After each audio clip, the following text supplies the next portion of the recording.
station. News 4 Jax starts now. He says he couldn't believe his eyes. Tonight, the I-Team is hearing from a man who witnessed the shocking moment a Jacksonville police officer punches a woman in handcuffs. She punched her in the gut once, punched her in the chest area about twice, and the last strike, he hit her in the mouth.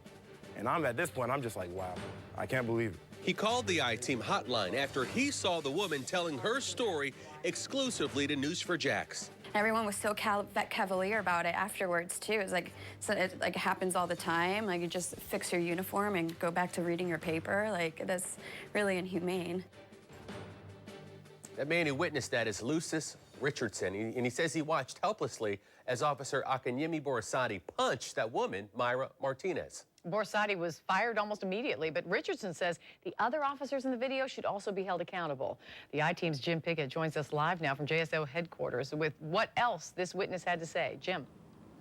You know, this all happened behind me at the jail here in the Sallyport. I want to show you this video one more time, but when we're doing this, take a look at the man in the basketball jersey. That is Lucius Richardson, and he was being held there. He was arrested that night, being arrested on a parole violation and for driving with a suspended license. So he watched as all of this went down. But when he was released from jail just a few days ago, he called our I-Team because he wanted to tell his story. I see them getting into it, and at this point, I'm like, oh, this can work out one or two ways. It can go good for them, or it can go bad for all of us. Richardson watched the video with us and described what was happening. He said words were being exchanged, and that's when it all went down. Mayra attempted to kick the cop. Yes, I will indeed say that. But again, I was there. I saw it with my own eyes. She barely brushed the man with her foot. But that's when Richardson said it went bad, and he was surprised what happened. She punched her in the gut once, punched her in the chest area about twice, and the last strike, he hit her in the mouth. And at this point, I'm just like, wow, I can't believe it.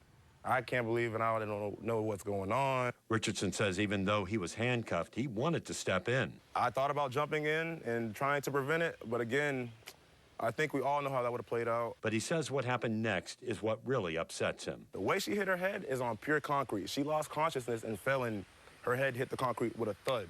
In the video, you see Martinez sit herself back up, and that's where the video JSO released ends. Richardson picks it up from that point. She was knocked out. She stayed down there probably about 7 to 10 minutes. Paramedics came. They revived her with smelling salts. It took about 3 to 4 minutes to revive her with the smelling salts because she was still knocked out. It took them time to regain her consciousness.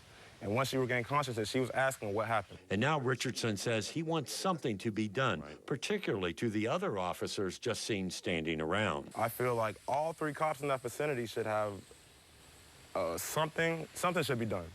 There's no way you can sit there and watch a female get beat up. Now, the sheriff says they are continuing this investigation, and we've asked for more of that video to see exactly what happens after she collapsed and what if that is exactly what took place at that point. Now, coming up all new tonight at 10, I also just received the personnel files for Officer Borisade and another officer who responded to the Scores nightclub. We'll show you what it says about them. We're live downtown, Jim Pickett, Channel 4, the local station. Thank you, Jim. And if you have a story for the I-Team, we'd like to hear from you. Call the I-Team at 479 News or send an email to iteam@news4jax.com.